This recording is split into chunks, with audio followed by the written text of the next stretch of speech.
The phone rang at 11:17 in the morning, just as sunlight poured across the kitchen floor like warm honey, and the name on the screen made my heart stop. Saira Villani. My best friend. The girl who was supposed to be walking down an aisle that day in a white dress, beneath roses and golden lights, toward a man she had loved for 6 years. But instead of music, laughter, and wedding bells, there was only her broken breathing on the other end of the line, and before I could even say hello, she whispered words that turned my whole world upside down. Her wedding had been cancelled. And then, with her voice trembling like glass about to shatter, she asked me a question I was not ready for. Before this story continues, if you believe in kindness, second chances, and the kind of love that finds people when they are most broken, please like this video, comment your thoughts, share it with someone who needs hope, and subscribe to Ancient Truth. My name is Rehan Mir, and I had known Saira since we were children, running barefoot through the narrow lanes behind our old school, stealing unripe mangoes from a neighbor's tree and pretending the world could never hurt us. She was always sunlight in human form, brave in ways I never was, the first to laugh, the first to forgive, the first to stand beside anyone who had been left alone. When my father died during our last year of college, it was Saira who sat outside the hospital with me until dawn, holding a paper cup of tea gone cold in her hands, refusing to let me disappear into grief. When life later pulled us into different jobs, different cities, different versions of ourselves, we still carried each other like a secret prayer. But somewhere along the way, I had learned to keep one truth buried deep inside me. I loved her. Not in a loud, dramatic way. Not in a way that demanded anything from her. I loved her quietly, faithfully, painfully, the way a person loves the moon knowing it belongs to the sky. So when she got engaged to Horace, I smiled. I congratulated her. I helped choose flowers, tasted dry cake samples, carried boxes of invitation cards, and told myself that being her friend was enough. Horace was polished and confident, the kind of man who shook hands firmly and always seemed to know what came next. Saira looked happy beside him, or at least I convinced myself she did. But in the months before the wedding, I began to notice little shadows crossing her face. The way she went silent when he interrupted her. The way she apologized for things that were not her fault. The way her laughter became careful around him, as if joy itself needed permission. That morning, when she called, I found her sitting on the stone steps outside the wedding hall, still wearing her bridal makeup, her dupatta folded in her lap instead of over her head. The decorations were half finished behind her. Marigolds hung from the entrance, trembling in the noon breeze. Chairs stood in perfect rows for guests who would never sit there. Workers moved quietly, avoiding her eyes. And Saira, my bright, fearless Saira, looked smaller than I had ever seen her. She told me Horace had left the city before dawn. Not because of cold feet, not because of family pressure, but because the truth had finally broken open. There was another woman. Another promise. Another life he had been building while Saira planned a future with him. I wanted to be angry first, but grief arrived faster. I sat beside her on those steps, and for a long moment we said nothing. The sun was high, the day too beautiful for such cruelty.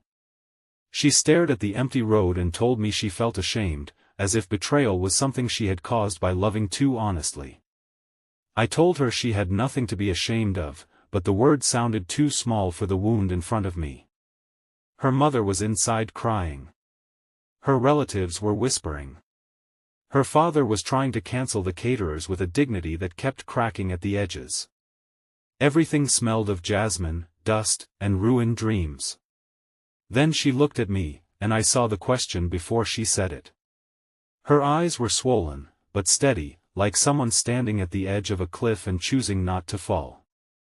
She asked me if I would take her away from there. Not forever, not into some impossible fantasy, just away from the hall, away from the pity, away from the dress that had become too heavy to breathe in. And because I had loved her for half my life, because friendship is sometimes the only bridge left when a person's world collapses, I stood up, held out my hand, and helped her walk through the gates. We drove without knowing where we were going. The city moved around us in ordinary daylight, children buying ice pops, fruit sellers shouting prices, motorbikes weaving through traffic, life continuing with unbearable ease. Saira sat beside me in silence, her wedding bangles catching sunlight like small flames. After an hour, she asked me to stop near the old lake outside town, the one we used to visit after exams when we wanted to feel like adults with no real problems. The water was bright under the afternoon sky. Families were picnicking beneath trees. Somewhere, a boy was flying a red kite that kept dipping and rising like a heartbeat. Saira stepped out of the car and walked to the railing. She removed one bangle, then another, placing them carefully in her purse instead of throwing them away. That was Saira. Even in pain, she could not destroy beautiful things. I stood a few steps behind her, afraid to stand too close, afraid not to. She finally said she had ignored the signs because she wanted the story to work. She wanted to believe patience could turn disrespect into love. She wanted to make everyone proud. And then her voice broke when she admitted she had been lonelier in that relationship than she had ever been alone. That was when the question came again, deeper than before, and this time I understood its weight. She asked me if I thought someone like her could still be loved after being left at the altar. I looked at her standing there in a bridal dress under the honest daylight, not ruined, not less, not abandoned in the way she feared, but wounded and still breathing. I told her that being left by the wrong person did not make her unworthy. It only proved she had been saved from a lifetime of begging to be chosen. She cried then, not loudly, but with the exhaustion of someone who had been strong for too long. The weeks that followed were not romantic or easy. They were painful, awkward, and real. Saira did not magically heal because I said the right thing by a lake. She stopped answering calls. She avoided mirrors. She packed away her wedding clothes in a blue suitcase and shoved it beneath her bed. Some mornings, she seemed almost normal, making tea, replying to messages, laughing at small things. Other days, grief dragged her back without warning.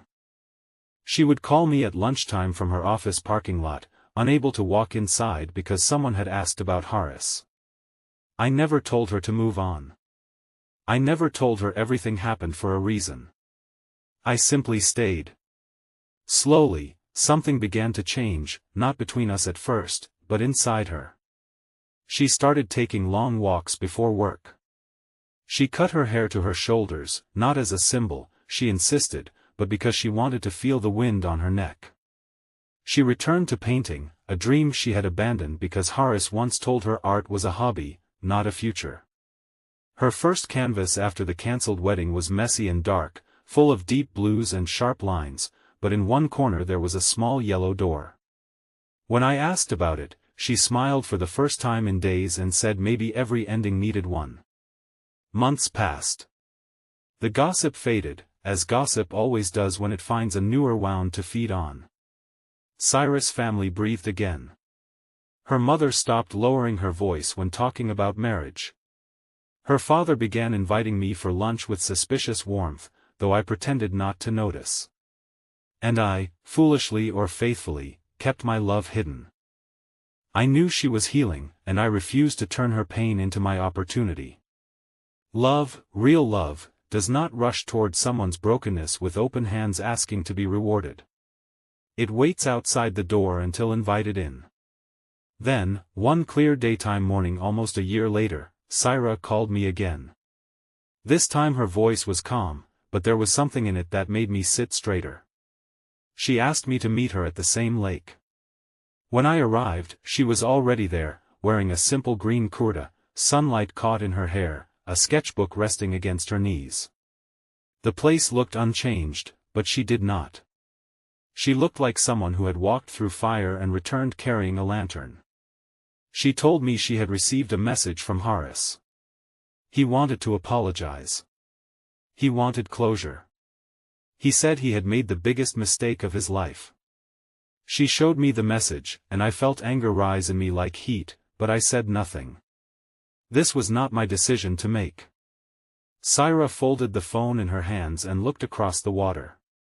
She said she had waited so long for him to regret hurting her, but now that the regret had come, it felt strangely empty.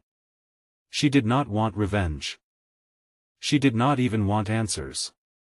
She just wanted to know why the people who break us sometimes return when we have finally learned how to stand. Then she turned to me, and the air changed. She said that on the day her wedding was cancelled, she had asked me whether she could still be loved. For months, she had thought about my answer. She had watched how I stayed, not loudly, not possessively, not expecting applause, but steadily, like a tree outside a window. She said she had been afraid to name what was growing in her heart because she did not want gratitude to disguise itself as love. So she waited. She healed. She listened to herself. And now she had only one question left. She asked me if I could love her not as someone broken, not as someone rescued, not as a sad chapter in my life, but as Saira, whole and imperfect and still learning to trust joy again. I had imagined that moment 1,000 times in secret, but when it came, I was not ready. My throat tightened. The lake blurred. All the years of silence rose inside me, every birthday I had smiled through, every prayer I had swallowed, every time I had chosen her happiness over my confession. I told her the truth, not like a hero in a film, but like a man finally setting down a weight he had carried too long. I told her I had loved her for years, but I loved her freedom more than my wish to be chosen. And if she was asking me from loneliness, I would say no. But if she was asking me from peace, then my answer had always been yes. Saira cried again, but this time her tears were different. They did not look like surrender. They looked like rain after a long summer. She reached for my hand, and nothing dramatic happened. No music swelled. No crowd applauded. The world did not pause. A child laughed nearby. A kite dipped above the water. A vendor called out for tea. But in that ordinary daylight, something sacred began. We did not marry quickly.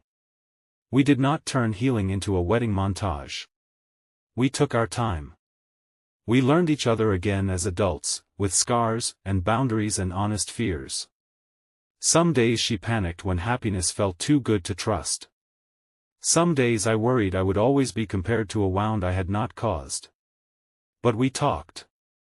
We stayed gentle. We built love the way patient hands build a home, brick by brick, apology by apology, morning by morning. 2 years later, on a bright afternoon filled with marigolds and sunlight, Saira walked down a much smaller aisle in her parents' garden. There were no grand chandeliers, no crowded hall, no heavy performance of perfection. Her dress was ivory, simple, and soft. Her mother cried without hiding it. Her father hugged me so tightly I could barely breathe. And when Saira reached me, she smiled with a peace I had once feared I would never see again. If this story touched your heart, please like this video, leave a comment, share it with someone who needs to believe in love again, and subscribe to Ancient Truth. Your support helps stories of hope, kindness, and second chances reach more hearts. Special request, comment, kindness heals, if you believe the right person will never make you beg to be loved. Years later, when people asked us how our love story began, Saira never said it began with a cancelled wedding. She said it began on a morning when everything fell apart, and one friend answered the phone. And I always added that sometimes the question you are not ready for becomes the answer your heart has been waiting for all along.